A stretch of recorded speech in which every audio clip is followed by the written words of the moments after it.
Hi, it's John from Under the Table Hot Sauce. I'm here with my friend, the star of the show, Jimmy Farrow. Yeah, what's up, JB? Nah, nothing. It's been a hot summer, and for all your barbecue needs, you can go to underthetablehotsauce.com. 13 unique flavors to choose from, created and bottled in a Long Island kitchen. Underthetablehotsauce.com. Let's go chow, JB. Let's do it. All the flavor, twice the burn.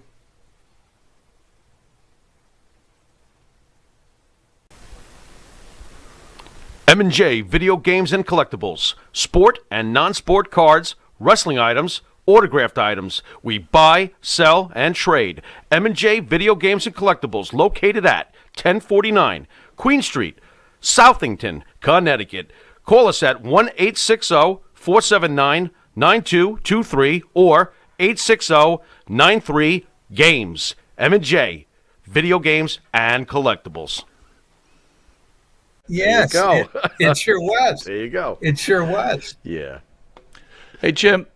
So when we were into wrestling, right, we were just speaking before the show. You guys didn't watch, you couldn't watch Up East, and we couldn't watch you guys, but we always looked at the magazines, right? Back in the days, right? Yeah. So I was, when I think of Jim Brunzell, I always think about the High Flyers with Greg Gagne, and I think about reading all those great stories against you and you two against Adonis and Ventura, who I became big fans of, and when they came up here, it was huge.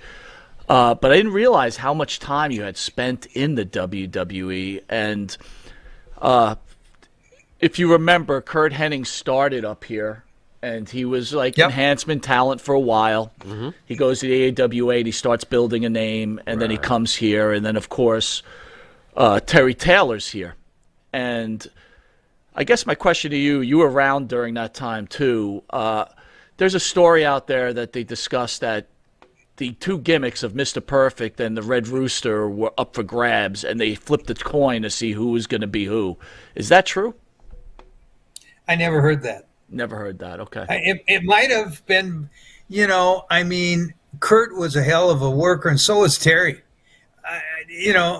Terry was a better babyface than a heel, I think. Mm-hmm. But they wanted to make him this heel, and Kurt was a natural heel, and Kurt was a wrestling heel. And at one time, Kurt probably was one of the best in the top three best overall workers in the WWE, and he might have been in the top three in the whole world of wrestling. Right. You had,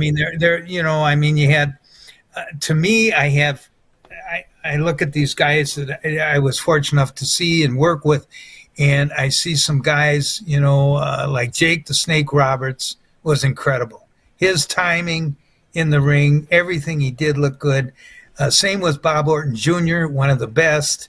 I had plenty of time working with him. His timing and everything he did in the ring was incredible, And then and you have Ricky Steamboat, who was a great babyface. Oh God, incredible! And there was so many guys, and and then you have the character wrestlers, like Ric Flair, 1 in a million, and there's a lot of them that I probably didn't mention, and Bret Hart was excellent.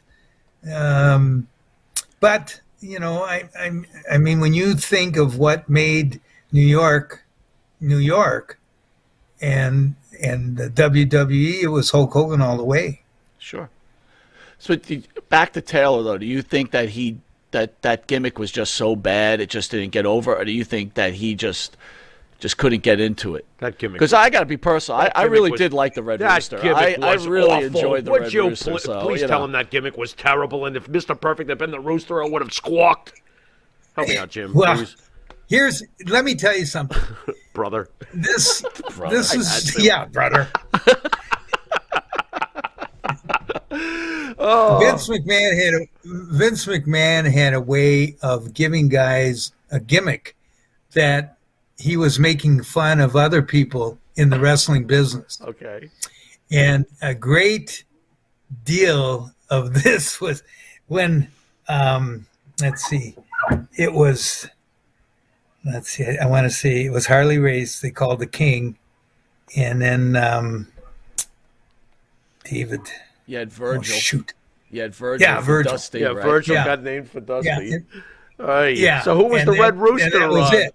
Oh no. Yeah. Aye. So, he had his own way of just sort of, and then he made Harley Race wear this crown, king, Yeah. Then he brought, the Funks in and didn't know what to do with them. And Dory Funk and Terry Funk were great. Honest to God, they were good.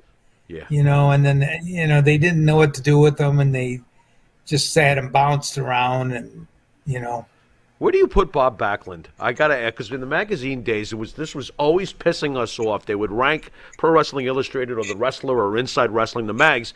They would rank the champions, and it always seems like Bob Backlund, we felt, was like, what the F? They would give it to Bockwinkel, they'd give it to Race. They always seemed to put Bob after them. What's your memories of Bob Backlund? And he belongs with these guys. I'm sorry, but, what's your take? Well, here's the deal. Bobby was a great babyface wrestler. He was a great collegiate wrestler. He was more or less what you'd say is a real humble interview. And I think Vince Jr. didn't like that. He didn't get along with Bobby. And his dad wanted to have a wrestling champion. That's why they gave Bob Backlund the championship belt, because they thought, hey, we're going to be just like the AWA, and we're going to give somebody the world champion that can really wrestle, which Bob could do. And I'll just say what happened to me, and then it sort of reflects Vince's attitude about Bob Backlund. So the very first day I came to WWE, I flew into LaGuardia, and then we went into Poughkeepsie in a small plane. Mm-hmm. And I remember doing the TV, and I think it was June 26th, and it was 1985. So Gene Okerlund's doing the interviews, and they had a ton of interviews that day, and then you had 2 or 3 hours of TV, and then the next day we'd fly to Canada and do the same thing over. So Gene Okerlund is interviewing me, and it's a typical, humble babyface interview, and Gene knew my background after being in the AWA with the High Flyers and blah, blah, blah.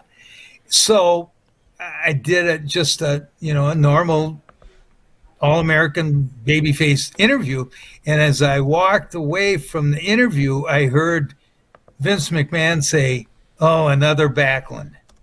Oh my God! Really? Man. Oh boy! That's what he said, and I thought, "Oh boy." Yeah. So that was my first day in New York. Well, He fired me 3 times. Yeah, I was